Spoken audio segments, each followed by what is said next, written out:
noong December 23. Tapon lang talaga yan. 23? Siya ng mga saksak sa katawan. Oo. So, ibang doon, Ay, ito po nakita tayo ng naman other ito, injuries po niya. It took us almost 8 days para ma-identify yung biktima. Positibo ma-identify ng kalipin.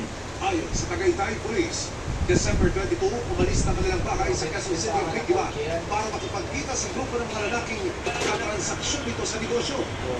Meron tayong 4 na person of interest. Identify na natin yung isa dyan. Ay, isa sa mga tsubi namin dyan. May mga transaksyon o nagtitinda kang sasakyan itong biktima.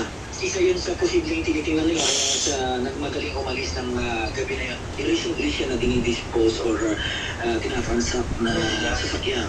Yun yung initial lang natin na informasyon. Isa sa mga person of interest, kaanang ng biktima na isa sa mga huling kasama umano ni Amin.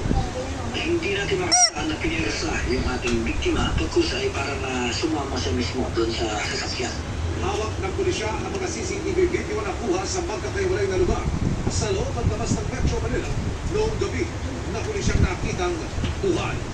Sabi ng pulisya, may sapat silang ebidensyang hawak. Palakasin natin loob ng ating kalipin upang maisampanan. Kailangan natin yung statement niya. Kuli, may mga ebidensya na tayo nagko-collaborate na doon sa initial na statement niya, nagko-connect na. Pinuntahan ng last known address ng biktima at kanyang kinakasama. Pero ayon sa Homeowners Association President, hindi nila kilala ang biktima. Para sa Jeremy Tiberto, Edwin Salaki, nakatutok, 24 oras. Hinako na lang. Update sa pagsabog sa gitna ng kasinyahan sa Tondo, Maynila sa pagpasok ng bagong taon. Isang senior citizen at isang minor de edad ang nasulatan dyan. Inaalam ng pulisya kung ang pagsabog ba ay sinadya para makapinsala. Nakatutok live si Ian Moon. Ian?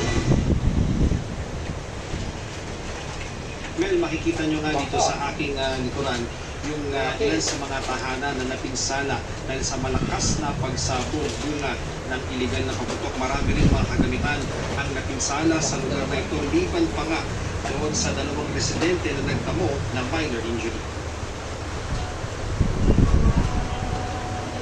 Sa kuha ng CCTV, pasado ating gabi, masaya tugan ang kainan ng mga tao sa Nara Street. Pagdang 12 p.m. habang nagpapasyahan ang mga kapitbahay.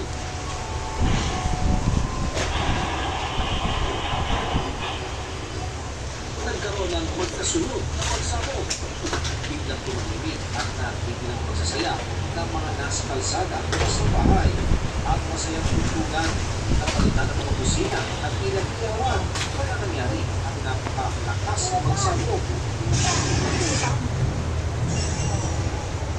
Nagbubukal sa Barangay 7, ilang wala matapos sa Lubungin at 36. Pagkukulangan, mas lalo maglapit ang lawak ng pinsala ng pagsabog at yung bahay ang Chicken ramen base. sa mga dinding at mga bintana ng bahay.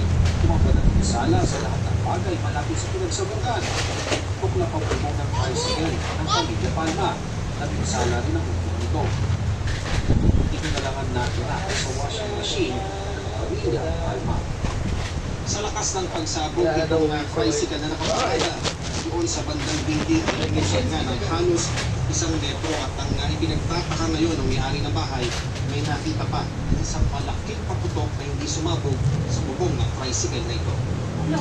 Kaway talaga. Joseph, nagtama ng maliit na sugat sa harap ng ngiti dahil sa buong sa nag-view Parang sa papangay loob ng kayo. bahay. Pagkatuloy na dyan eh. Hindi ko na dyan yan. Luwag po. Pero malamang mas malaki pa yung pinaputok dyan. Pero mo, lakas. Ang nabalitaan ng kanyang misis sa sila. Sabi ko, nakakita may naghagis doon. Nasugatan din ang isang babae sa 10 taong gulang ng matalsikan dito debris. Naglulusis po kami. Tapos, May biglang sumabog po.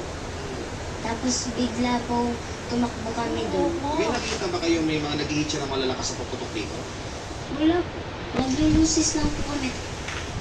Yung hanat screen door ang napinsala sa bahay ni Chiba.